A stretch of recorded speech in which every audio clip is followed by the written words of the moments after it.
अब इस वजह से बीसीसीआई की पहली पसंद बने गंभीर, विदेशी दावेदारों को नहीं भाई ये कड़ी शर्त। गौतम गंभीर को बीसीसीआई ने एक बड़ा प्रस्ताव दिया है। अब आगे ये कहानी कितना गंभीर रूप धारण करती है, ये देखने वाली बात होगी। कुछ दिन पहले ही टीम इंडिया के भावी हेड कोच पद लिए बीसीसीआई द्वारा आवेदन जारी किए जाने के बाद कई दावेदारों के नाम सामने आए। इनमें से सबसे पहले ऑस्ट्रेलियाई दिग्गज जस्टिन लैंगर ने इच्छा जताई, तो बोर्ड के आला अधिकारियों के सीएसके के कोच स्टीफन फ्लेमिंग और रिकी पोंटिंग से भी संपर्क साधने की खबर सामने आई। लेकिन अब रिपोर्ट के अनुसार बीसीसीआई ने बैक गियर डालते हुए गौतम गंभीर से संपर्क साधा है और केकेआर के मेंटोर के साथ औपचारिक रूप से एक दौर की बातचीत भी हो चुकी है।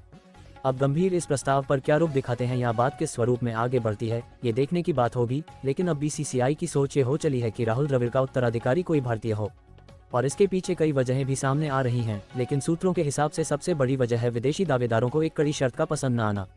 ये शर्त नहीं आसान। अब ये तो साफ ही है कि द्रविड़ ने जो स्तर स्थापित किया है वहां से उसे ऊपर लेकर जाना आसान काम नहीं है। जस्टिन लैंगर, रिकी पोंटिंग और खासकर स्टीफन फ्लेमिंग निश्चित तौर पर द्रविड़ की जगह लेने के लिए बिल्कुल सही दावेदार हैं। लेकिन इन तीनों ही खिलाड़ियों को साल में टीम इंडिया के लिए 10 महीने का समय देने की अनिवार्य शर्त पसंद नहीं आ रही। इसे ऐसे भी कह सकते हैं कि इस शर्त से तालमेल बैठाना या समय निकालना इनके लिए मुश्किल हो रहा है। यही वजह है कि गौतम गंभीर एकदम से बीसीसीआई की हेड कोच के लिए पहली पसंद बन गए, क्योंकि विदेशियों की तुलना में उनकी उपलब्धता बहुत सहज है। वहीं जितने भी विदेशी कोच हैं उनके पेशेवर लीग में अलग अलग टीमों से पहले से ही करार है और ये एकदम से ही अपना करार नहीं तोड़ना चाहते हैं। ये भी एक कारण रहा जिससे ऊपर बताए दिग्गजों के टीम इंडिया के साथ जुड़ने में मुश्किल आए। खिलाड़ी भी चाहते हैं देशी कोच। सूगियों के अनुसार टीम प्रबंधन और ज्यादातर खिलाड़ी राहुल द्रविड़ को ही हेड कोच के रूप में चाहते थे, लेकिन द्रविड़ के इनकार के बाद ही बीसीसीआई ने बाहरी कोच की तलाश शुरू की।